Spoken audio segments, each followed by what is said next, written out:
कैसे हो एवरीवन। मैं उम्मीद करता हूँ सब अच्छे होंगे।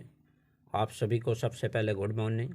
तो चलिए मैं आपके साथ फिर से जुड़ा हूँ न्यू प्रैक्टिस सेट के साथ MTS स्पेशल। तो और सबसे पहले क्लास को शेयर कर दीजिए और जो भी न्यू स्टूडेंट है वो चैनल को सब्सक्राइब कर लें। चलिए पहले क्वेश्चन के साथ, जवाहरलाल नेहरू ने कितनी बार भारतीय राष्ट्रीय कांग्रेस के अध्यक्ष रहे? तो इसका जो राइट आंसर होगा 3 बार। कितनी? 3 बार। चलिए कुछ पॉइंट देख लेते हैं। समतंत्र के पूर्व जवाहरलाल नेहरू 3 बार भारतीय राष्ट्रीय कांग्रेस के अध्यक्ष बने थे। पहली बार 1929 में लाहौर अधिवेशन में। कब? 1929 लाहौर अधिवेशन के दौरान। दूसरी बार 1936 में अधिवेशन के दौरान। तीसरी बार दिसंबर 1936 में फैजपुर अधिवेशन के समय। चलिए नेक्स्ट। पहली बार आर्द्रभूमि दिवस किस वर्ष बनाया गया? लगाए बहुत इंपॉर्टेंट, तो ये हमेशा चर्चा में रहता है। तो 1997 में। कब? 1997 में। ये किस दिन बनाया जाता है ये दिवस? तो 2 फरवरी। किस बार? 2 फरवरी को ये डे बनाया जाता है। कब? 2 फरवरी को, याद रखना। चलिए नेक्स्ट। भारत छोड़ो आंदोलन किस वर्ष हुआ था? आई होप आपको पता होगा। तो इसका जो राइट आंसर होगा 1900। भारत छोड़ो आंदोलन कब हुआ? 1942 में। कब? 1942 में। चलिए, भारत छोड़ो आंदोलन 9 अगस्त 1942 को प्रारंभ हुआ था। आंदोलन प्रारंभ होते ही ऑपरेशन जीरो ओवर के तहत गांधी जी तथा अन्य उच्च स्तरीय कांग्रेसी नेताओं को गिरफ्तार कर लिया गया था। गांधी को गिरफ्तार कर सरोजिनी नायडू सहित पुणे के आगा खां पैलेस में रखा गया था। ये पॉइंट याद रखना। चलिए नेक्स्ट। निजता का अधिकार भारत के संविधान के निम्नलिखित में किस भाग का एक अभिन्न अंग है? लगाइए आंसर। तो इसका जो राइट आंसर होगा ए, मौलिक अधिकार। कब? किसका? मौलिक अधिकार। ठीक है। चलिए, अगस्त 2017 में 9 जजों वाली सर्वोच्च न्यायालय की, इसके कुछ पॉइंट है। अगस्त 2017 में 9 जजों वाली सर्वोच्च न्यायालय की संविधान पीठ में सर्वसम्मति से निजता के अधिकार को मौलिक अधिकार बताया। संवैधानिक पीठ ने निजता के अधिकार को संविधान के अनुच्छेद 21 के तहत दिए गए जीने के अधिकार और व्यक्तिगत सुंदरता का हिस्सा माना है। चलिए नेक्स्ट। युद्ध की घोषणा या शांति का फैसला करने में कानूनी रूप से सक्षम है? ए, राष्ट्रपति, बी, संसद, सी, मंत्रिपरिषद और डी, प्रधानमंत्री। तो इसका जो राइट आंसर होगा ए, राष्ट्रपति होगा। कौन सा? राष्ट्रपति होगा। चलिए नेक्स्ट।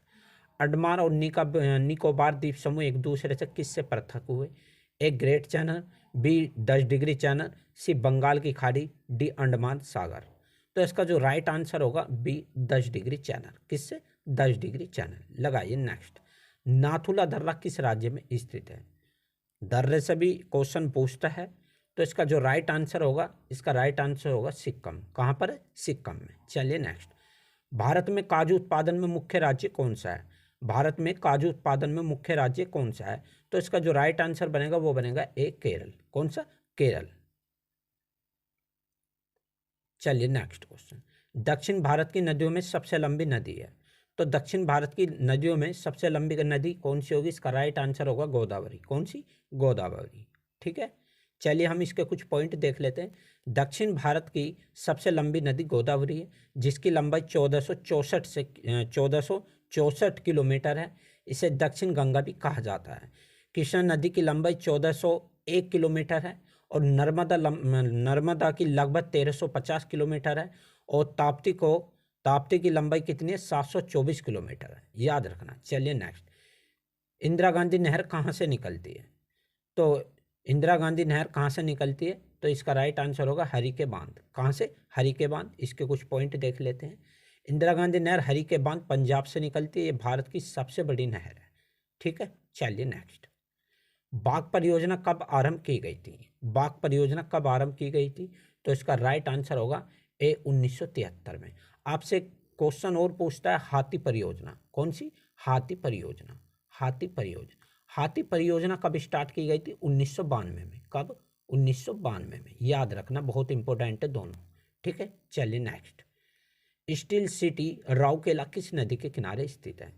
तो इसका जो राइट आंसर बनेगा, क्या बनेगा? इसका राइट आंसर बनेगा ब्राह्मणी। कौन सी? ब्राह्मणी नदी के किनारे स्टील सिटी राउरकेला स्थित है। चलिए नेक्स्ट। निम्नलिखित में से किस ग्रह को घूर्णन तथा परिक्रमण में एक समान दिन लगता है? तो इसका जो राइट आंसर होगा, इसका राइट आंसर होगा सी, बुध को। किसको? बुध को।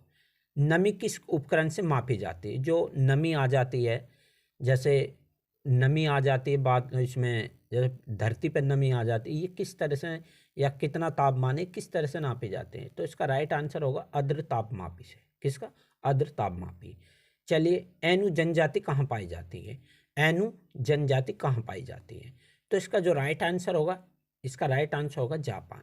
ठीक है। और आज टोटल 15 क्वेश्चन थे, तो कल को मैं करीब 25 क्वेश्चन लाऊंगा।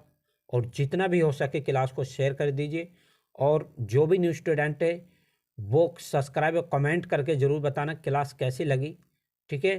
तो चलिए मिलते हैं नेक्स्ट वीडियो के साथ। Thank you so much.